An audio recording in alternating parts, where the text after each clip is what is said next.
oscurece y el miedo crece, escucharé tu voz. Si mi esperanza y fe se acaba, mi fuerza tú serás. Cuando creo que no hay valor en mí, Dios lo encuentro en ti. No me rendiré, pues sé que tú nunca me dejarás, nunca me dejarás. Tu amor me cautivó, nunca está lejos. Lo siento resonando como un eco. Tu amor me cautivó, nunca está lejos. Lo siento resonando como un eco en mi corazón.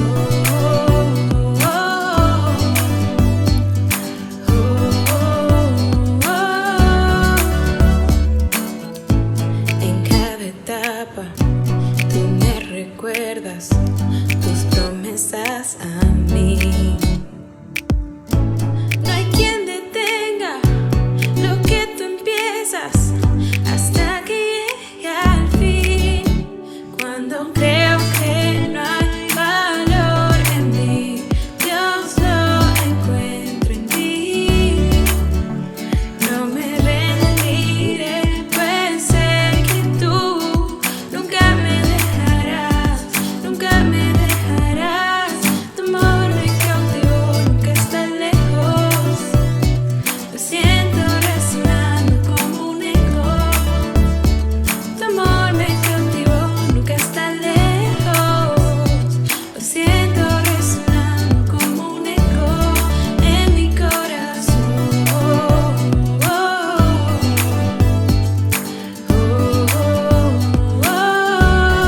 En mi corazón.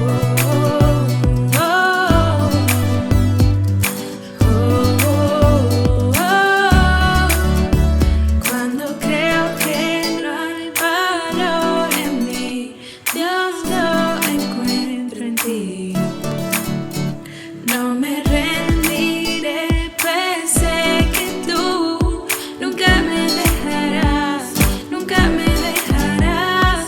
Tu amor me cautivó, nunca está lejos. Hey, lo siento resonando como un eco.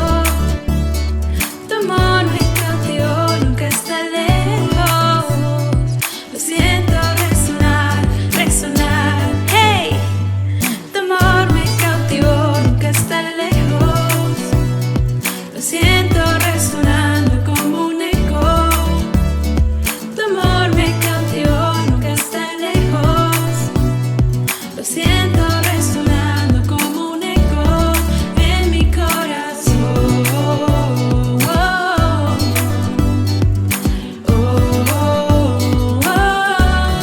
En mi corazón.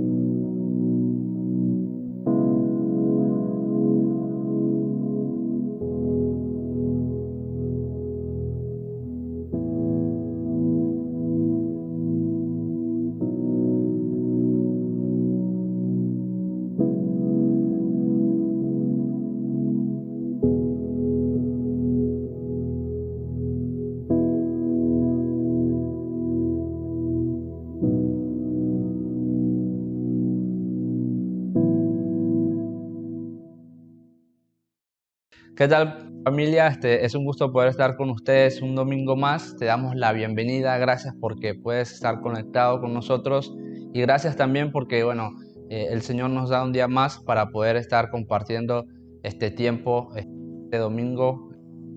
Y vamos a estar tocando un tema muy lindo que va referente a una carta muy corta dentro del Nuevo Testamento, que también, pues podemos decir que no se da cada domingo una lección de esta carta.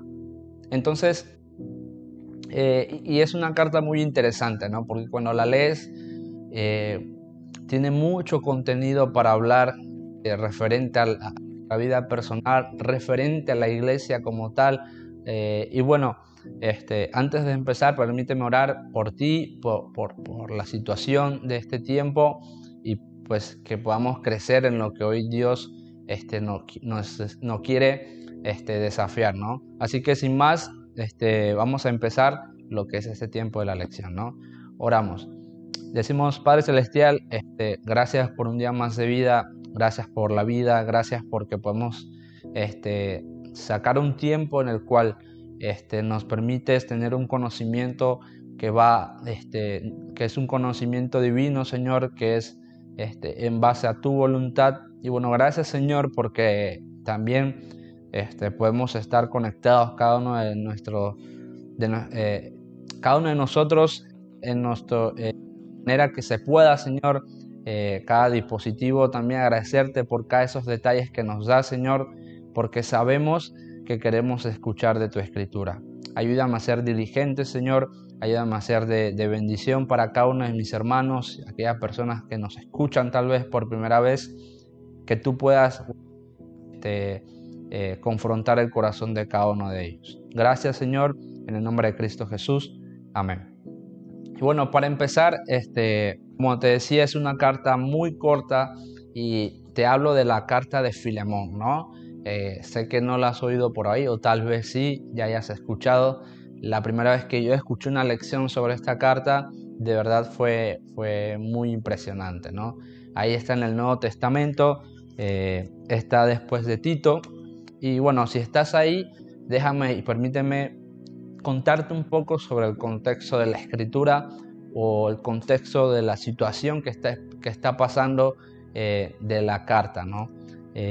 Para empezar, bueno, los personajes, ahí vas a estar escuchando sobre Aristarco, sobre Marcos, sobre Juan, de Arquipo, de Apia, de Timoteo, y ya vienen personajes que tú has escuchado un poco, que es Timoteo, como decía, como Pablo, y bueno, escucharás una vez más a un hombre llamado Onésimo, y como tal la carta lo dice, de Filemón, ¿no?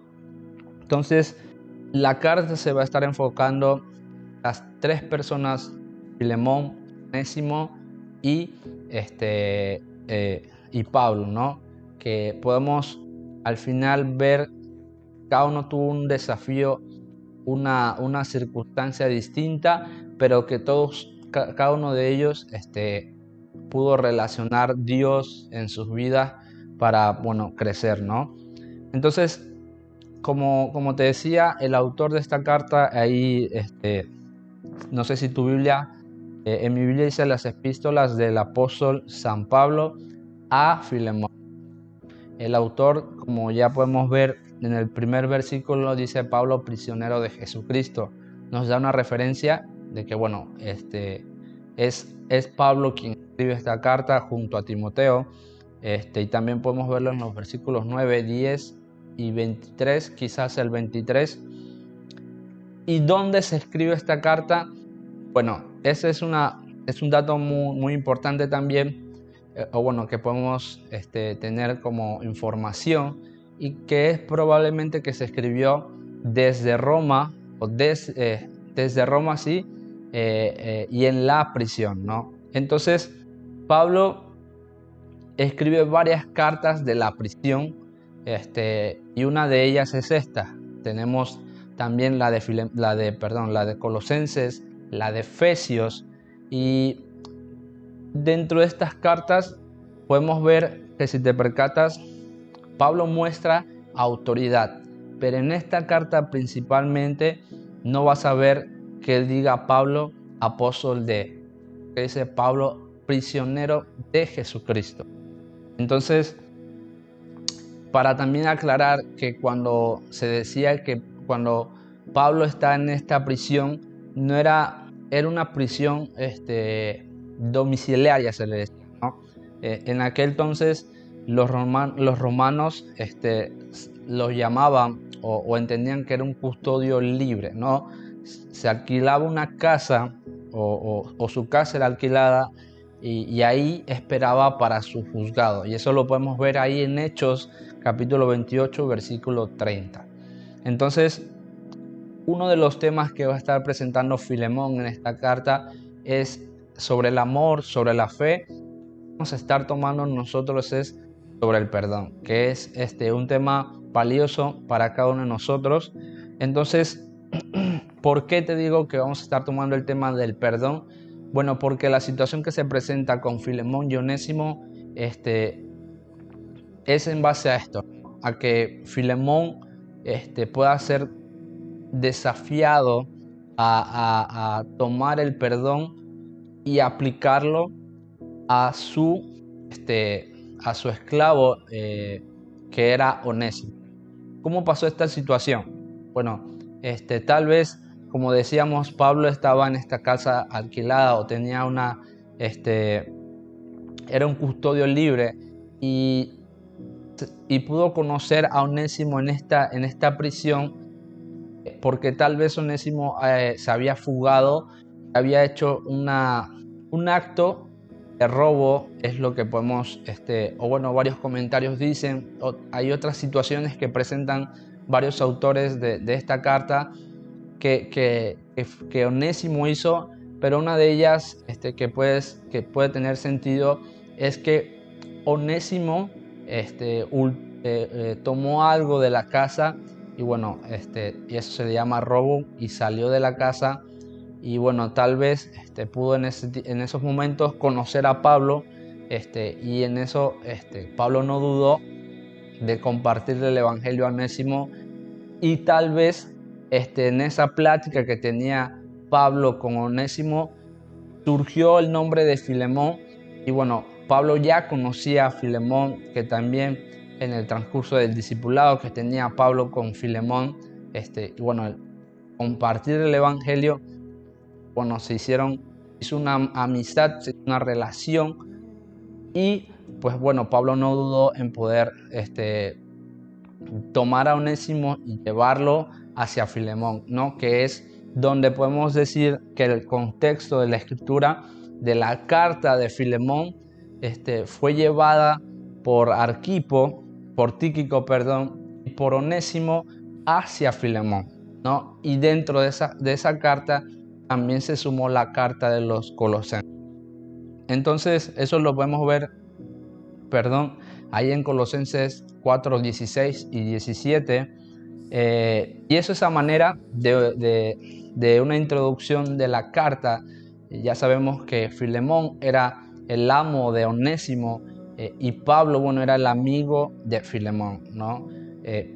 Filemón era una persona con una posición muy alta y en ese tiempo se tenía de que la esclavitud no se veía como algo malo como lo vemos actualmente. Era un negocio y al comprar a un esclavo, bueno, se invertía para esa persona y no se veía como manera de castigar a esa persona por algo, ¿no? Sino que se utilizaba a esta persona para poder brindar un servicio dentro del hogar o donde se le pusiera a tal esclavo, ¿no? Pero bueno, ese pensar, vamos a estar siendo desafiados, pero ese pensar era el que tenía Filemón, que Pablo va a confrontar y va a tratar de cambiar el corazón de Filemón, ¿no? Entonces, como ya habíamos dicho, es un género literario personal, ¿no? Holman decía en su comentario sobre esta carta, dice que en comparación con las demás cartas paulinas, esta es un poco más, digamos, una tarjeta postal, ¿no?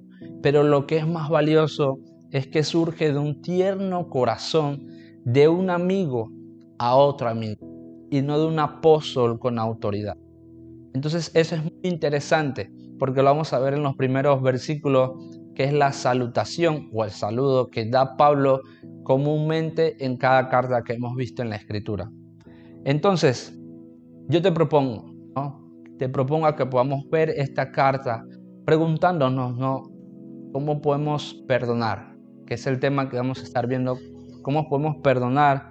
¿Qué implica perdonar? ¿Cuáles son las consecuencias de perdonar? Así que un pastor también daba un pequeño esquema, en el cual hablaba de que este perdón que vamos a estar hablando es un perdón vertical, de hermano a hermano, pero que sí, y yo le añado algo que tiene que ser, y que siempre el perdón va a ser filtrado por el perdón vertical, el de Dios. Siempre vamos a tomar el ejemplo de Dios, de cómo mostró su amor para con nosotros, de cómo mostró misericordia para con nosotros y de cómo mostró perdón para sus hijos, ¿no? Que hoy podemos llamarnos hijos. Entonces, ahí también podemos ver ejemplo en Mateo capítulo 18, versículo 34, y te voy a dar tiempo para que puedas buscarlo, y nos habla el primer versículo habla que el reino de los cielos es semejante a un rey que negocia o habla con sus siervos, y que el primer siervo que tenemos en esta situación, ahí es que tenemos en esta primera situación, es un deudor hacia el rey. Entonces, dice que este primer siervo le debía 10,000 talentos al rey, ¿no? Y no tenía para pagar. Después de esto, como no tenía para pagar, el rey, trató, para leerlo mejor, dice el versículo 25, dice, a como no pudo pagar, ordenó su señor venderle a su mujer e hijos y todos los que tenía para que se le pagase la deuda. Entonces el siervo pide misericordia hacia su señor, y el Señor, dice la Escritura, que es conmovido en misericordia y perdona la deuda que tenía aquel siervo, ¿no? Pero pasa algo más. Dice que este siervo, la Escritura habla de que este siervo tenía un consiervo y que pasaba la misma situación. Tenía una deuda con este hombre. Y este siervo, que había sido perdonado por su señor, no aplicó lo mismo. La Escritura dice que entonces sus consiervos, postrándose a sus pies, le rogaba diciendo, ten paciencia conmigo, yo te lo pagaré todo. Y dice que viendo su consiervo lo que pasaba, se entristeció mucho y refirieron a su señor todo lo que había pasado. Y quiero que te lleves con esto para iniciar esta carta, lo que dice el versículo 33 de Mateo hasta el versículo 35. Dice que la pregunta es, dice que entonces llamándole su señor le dijo, siervo malvado, toda aquella deuda te perdoné, me rogaste. La pregunta es, ¿no debías tú también tener misericordia de tu consiervo, como yo tuve misericordia de ti? Entonces su señor enojado le entregó a los verdugos hasta que pagase todo lo que debía. Y este es un desafío. Así también mi Padre Celestial hará con vosotros, no perdonáis de todo corazón cada uno a su hermano su ofensa. Y sabes, nosotros debemos aplicar lo mismo que aplicó Dios para con nosotros. Y tal vez en esta situación nos podamos ver como aquel siervo malvado. ¿Por qué? Porque tal vez no estemos haciendo lo mismo que el Señor.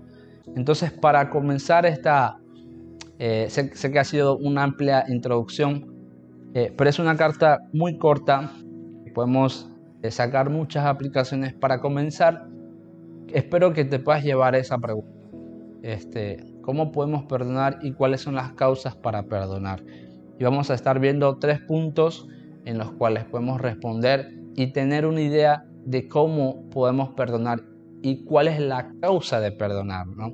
Así que el primero es confortar el corazón de toda persona, ¿no? Eso lo vamos a ver desde el versículo 4 hasta el 7. Y el versículo 1 nos habla de una salutación, como les mencionaba al principio. Es el saludo que tiene siempre Pablo, pero no lo hace como las otras cartas en Efesios, como en Colosenses, como en Romanos, como en la carta de Romanos, que siempre habla de Pablo, apóstol de Jesucristo, sino que en el primer versículo dice Pablo, prisionero de Jesucristo, y el hermano Timoteo, al amado Filemón, colaborador nuestro, y a la amada hermana Apia y Arquipo, que son compañeros de milicia. Y dice también el último, dice, y a la iglesia que está en tu casa. Y bueno, probablemente antes las iglesias no eran como actualmente conocemos, que tienen como un local para ir, sino que se presentaba en las casas, se formaban, como podemos decir, células, donde se formaba lo que era la iglesia, ¿no? Entonces, la salutación iba dirigida hacia Filemón, hacia Arquipa, hacia Apia y hacia la iglesia que estaba en la casa de Filemón. Apia, podemos decir, eran familia de Filemón, era el hijo y era la mamá. Y es muy interesante porque esta carta va dirigida a cada uno de ellos y a la multitud de personas que están en la casa de Filemón, ¿no? Digamos, Onésimo va a ser presentado, Onésimo va a ser, su situación va a ser expuesta a la iglesia, pero no porque hay una ofensa de Onésimo hacia la iglesia, ¿no? Era más personal de Onésimo a Filemón. Entonces, comenzando con el primer versículo, del 4 al 7, como te decía, es confortar el corazón de la persona. Y ahí dice, doy gracias a mi Dios haciendo siempre memoria de ti en mis oraciones, porque oigo del amor y de la fe que tienes hacia el Señor Jesús y para con todos los santos, para que la participación de tu fe sea eficaz y el conocimiento de todo el bien que está en vosotros por Cristo Jesús. Pues tenemos gran gozo, dice Pablo, y consolación en tu amor, porque por ti, oh hermano, han sido confortados los corazones de los santos. Han sido confortados los corazones de los creyentes. Y sabes, aquí todavía no se ha escuchado sobre el nombre de Onésimo. Y es que Pablo primeramente tiene un orden y Pablo está preparando el corazón de Filemón para proponer que se viene después, ¿no? Y dice la palabra de Dios que Pablo siempre rogaba, siempre en sus oraciones contemplaba la vida de Filemón. Y dice que el amor y la fe de Filemón era una referencia grande dirigida al Señor Jesús, ¿no? Dice, para con todos los santos, dice que versículo 5, dice, porque oigo del amor y de la fe que tienes hacia el Señor Jesús y para con todos los santos. Recuerda, siempre me agrada porque la carta siempre te lleva a ser cristocéntrico. Primero dice hacia el Señor Jesús y después para con todos los santos, para con todos los creyentes. Y podemos sacar una aplicación hablando de una referencia sumamente hermosa, un testimonio sumamente hermoso de Filemón para los santos. Confortar es, como define o como, digamos, como definición del nombre de Filemón, se refiere a ser afectuoso, se refiere a ser una persona que consuela la vida de los demás. Entonces, Filemón no simplemente mencionó que tenía fe, Filemón mostró amor y su fe, y dice que esa fe y ese amor, Pablo lo desafía a que esa fe sea partícipe para ser eficaz en la obra del Señor. Entonces, la palabra participar, que está ahí en el versículo 6, nos habla de comunión, nos habla de koinonía. Por eso te decía que el perdón en este momento es un perdón vertical, de hermano a hermano. La comunión, la koinonía tiene que ser partícipe para con todos y no simplemente llegar a una posición de egoísmo o de un yo. Entonces, eso lo podemos ver en ese primer versículo. Y Pablo dice que tiene un gozo y consolación en el amor de Filemón. Pero por ese primer punto de confortar el corazón de las personas, uno tiene que estar preparado. Es decir, Pablo le está diciendo a Filemón, Filemón, yo siempre he contemplado tu vida en mis oraciones y he oído que tu testimonio hacia cada una de las personas de la iglesia que está en tu casa ha sido confortante, ha sido un alivio para cada uno de la vida de ellos, y eso ha sido un testimonio sumamente impecable. Entonces, qué hermoso saber que hay testimonios así que podemos ver en la actualidad muchas personas, ¿no? Misioneros, pastores que han dejado un testimonio sumamente hermoso, que podemos decir hubo consolación de la vida de las personas, ¿no? Por amor y por fe que va en base al Señor Jesucristo. Entonces, ese primer punto me llama mucho la atención, porque como te decía, no ha sido mencionado el nombre de Pablo, el nombre de Onésimo, y es que Pablo está preparando el corazón de Filemón. Y en el versículo 8, que es el segundo punto que vamos a ver, es debemos mostrar y demostrar lo que Dios ha hecho en nuestra vida. Y si te percatas, Filemón no era una mala persona, pero había una área de su vida en la cual Dios estaba trabajando, y era en el tema del perdón.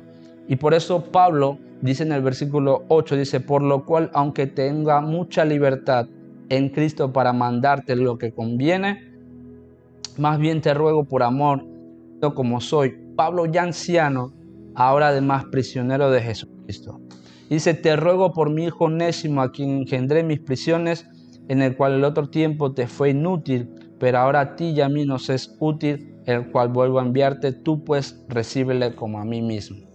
Y entonces vemos en estos versículos de que Pablo les dice, a pesar de que yo tengo una autoridad como apóstol, yo vengo a hablarte como un amigo. Dice, yo apelo a tu voluntad, dice más, te ruego por amor, siendo ya anciano y ahora además prisionero de Jesucristo, dice, apelo a tu conocimiento y apelo a la hermandad que tenemos, ¿no? Simplemente Pablo podía decir, mira, yo te ordeno a que puedas perdonar a aquel esclavo, ¿no? Pero Pablo sabe el corazón de Filemón, que debería ser desafiado hacia el perdón. Un perdón que va más allá de que, es un conocido, no. Estaba hablando de una esclavitud, de un esclavo hacia un amo, ¿no? Entonces más adelante dice, en el cual en otro tiempo te fue inútil, pero ahora a ti y a mí nos es útil. En este versículo Pablo está utilizando o está parafraseando varias cosas, ¿no? El significado de Onésimo es útil. Entonces, digamos, dice, el cual en otro tiempo te fue inútil, pero ahora a ti y a mí nos es útil. El cual vuelvo a enviarte, pues recíbelo como a mí mismo. Es decir, Onésimo, su significado era útil, pero antes no era útil. Entonces, Pablo le está diciendo, yo sé que ahora Onésimo te va a ser sumamente útil, porque él lo sabe por experiencia propia dentro de la prisión, ¿no? Y dice que se lo vuelve a enviar, dice, pero que lo reciba como a él mismo. Ahí en la versión de contexto de una Biblia textual nos habla de entrañas, ¿no? Que lo reciba como sus entrañas. Entonces habla de algo valioso. Y después Pablo dice en el versículo 13, yo quisiera retenerle conmigo para que el lugar tuyo me sirviese en mis prisiones por el Evangelio. Entonces, en resumen, esta parte de mostrar y demostrar nuestro afecto o la administración de la vida de una persona, o de demostrar nuestro amor para con otra persona, el perdón para con otras personas, yo sé y siento que siempre el Señor va a apelar a nuestro amor, a nuestra fe, y siempre va a confrontar cada área de nuestra vida en estas partes, ¿no? Entonces Pablo era lo que estaba haciendo, y Onésimo, digamos, ya sabemos que Onésimo era una persona que estaba arrepintiendo de las situaciones. Pablo ya había tomado el corazón de esta persona y ya había sido quebrantado en el Evangelio, ¿no? Entonces más adelante, viendo los últimos puntos, nosotros debemos estar aceptos para ministrar la vida de las personas. Es decir, debemos aceptar, debemos recibir la vida de las demás personas. Sabemos que Dios va a poner personas en nuestra vida y sé que en tu vida o en la mía, hay una persona a la cual estamos siendo confrontados para buscar el perdón. Y sabes, el perdón va mutuo, es recíproco, ¿no? Es mutuo. Entonces, ¿por qué lo digo? Porque aplicar esta carta en nuestra actualidad no hay gran diferencia. El hecho de que Filemón sea su amo y el hecho de que Onésimo sea su esclavo nos puede tirar una idea de una discriminación o una diferencia de posición social, y entonces Pablo va a romper todo esquema de eso, y por eso te decía, el último punto es estar acepto para administrar la vida de todas las personas o de las personas, ¿no? Y Pablo le dice, ya no recibas a Onésimo como esclavo, dice el versículo 16, sino más que esclavo, como hermano amado, mayormente para mí, pero cuanto más para ti, tanto en la carne como en el Señor. Entonces, ahí el doctor César o Lewis dice que todo el mundo dice que el perdón es una idea maravillosa, pero hasta que tienes algo que perdonar. Vuelvo y repito la frase, dice, todo el mundo dice que el perdón es una idea maravillosa hasta que tienen algo que perdonar. Dice, alguien tiene que tragarse el dolor de haber sido herido. Filemón es una carta que nos ofrece un buen caso para analizar el costo que se supone pedir perdón y ofrecerlo.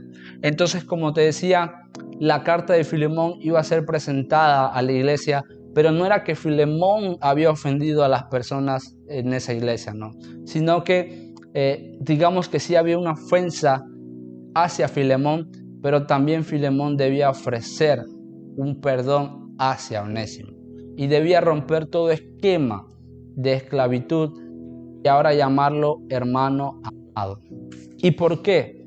Y este es el último punto, Pablo dice, así que si me tienes por compañero, recíbele como a mí mismo. Una vez más dice, recíbelo como a mis entrañas, dice Pablo, y si en algo te dañó o te debe, ponlo en mi cuenta. Yo, Pablo, lo escribo de mi mano, yo lo pagaré, por no decirte que aún tú mismo tienes, por no decirte que, dice, que aún tú mismo me debes también.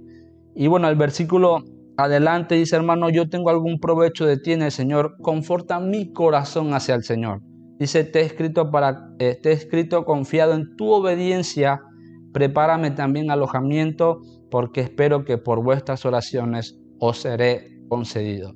Y bueno, en sí, últimos versículos, lo que está haciendo Pablo es apelar a la obediencia de Filemón. Ahora mi desafío para ti es ¿dónde estás posicionado? ¿Eres una persona la cual te ha ofendido como a Filemón, pero que Dios va a confrontar tu corazón? No va a apelar a tu voluntad, va a apelar a tu obediencia y va a apelar a tu testimonio. Y no vas a esperar, yo espero que no esperes ahí sentado a que alguien te pueda decir perdóname por lo que hice, sino que tú mismo tomes esa iniciativa y rompas todo esquema de social, de diferencia, ¿no? De posición, de lo que fuera, puedas romper todo esquema. Y también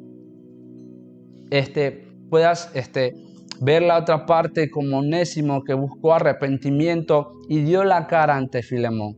Y como Pablo fue un mediador para poder llevar el Evangelio. Este es mi desafío y esto es lo que quiero que te lleves. El Evangelio, la Escritura, es la palabra de Dios que puede armar toda relación de una persona que haya sido dañada por la sociedad, de una persona que haya sido entristecida por la sociedad.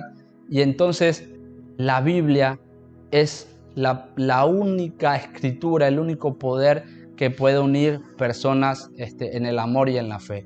Así que Dios te bendiga y espero que puedas llevarte todo esto en tu corazón, de saber que Dios busca que nosotros perdonemos verticalmente, pero que tiene que ser filtrado por un perdón,